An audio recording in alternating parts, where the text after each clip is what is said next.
Maybe it's too much time together in quarantine, but a lot of folks are struggling in their relationships. Dr. Glied is a clinical psychologist who specializes in couples therapy, and she's here today via Zoom with some hacks to build a healthy relationship. Dr. Glied, welcome. Thanks so much for having me, Dr. Ian. Yes, well, first up, what leads to actually a healthy partnership? This is a tough time for everyone. To help keep your relationship healthy, we need to go back to the ways we treated each other at the beginning of the relationship. Can we listen more? Can we be more present with our partners? When we first got together with our partners, we probably acted in ways that were more caring and thoughtful. Can we go back to acting in those ways again? You know, a lot of couples fight, and we're always saying fighting is bad. What's your take on that? So fighting doesn't have to be bad. If it helps resolve conflict, it's not a bad thing. The problem is when we fight, sometimes it's because we're not listening to our partner. We need to listen to what they're saying and to stop trying to convince them of our point of view. Can we put ourselves in our partner's shoes and really try to take their perspective? We also need to be willing to compromise. This means that each person might not get exactly what they want, but maybe they get a little bit more than if they didn't compromise at all. I mean, people don't understand the value of compromising.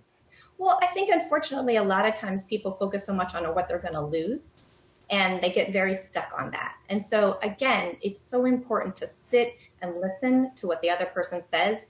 We don't realize how much we give to our partners and how it's really a peace offering when we sit and listen. And then we put what our needs are on the table, our partner puts what their needs are on the table, and we try to come up with something in the middle. Now, there are a lot of people who say, you know, there are these things I can't stand about my partner, right? I can't stand that he does this or she does that. What can they do to make this better? Well, so unfortunately, we can't change other people. What we have control over is our own actions and choices.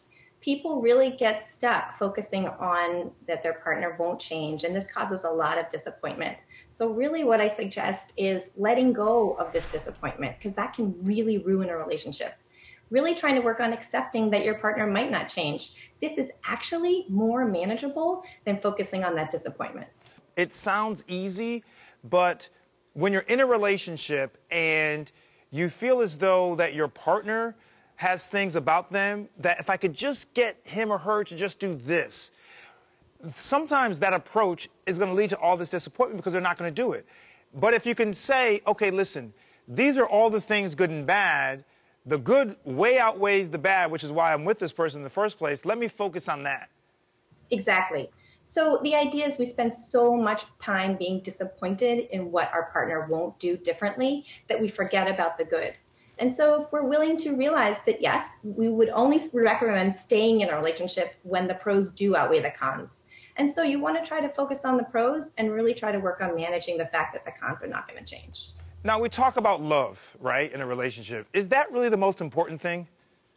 Well, love is very important, but I think anyone knows who's been in a slightly longer-term relationship that it's not the only important thing. We really need both partners to be open and honest with each other.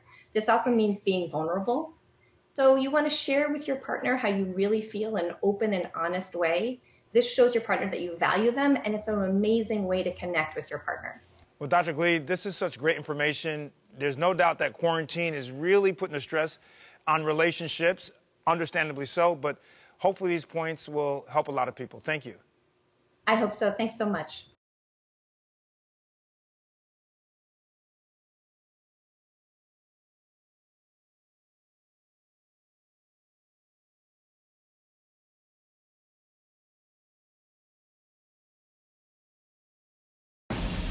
We're living in uncertain times. It's tough to keep up with the latest medical headlines. About the market, panicked about COVID. And how do those headlines impact you and your family? On season 13 of The Doctors, we want to empower you physically. If I met them at dance, they would meet me at medicine. Man, I love that. Emotionally. If I can change my thoughts, I can change my feelings. And medically. He doesn't have his mask up, which is not a good thing. This is the million-dollar question, maybe the trillion-dollar question. This is so critical for people to hear. We're giving you the inside track on health and wellness so that you can get back to the life you deserve. It's time to take back your power. The Doctors, now more than ever. Premieres September 21st.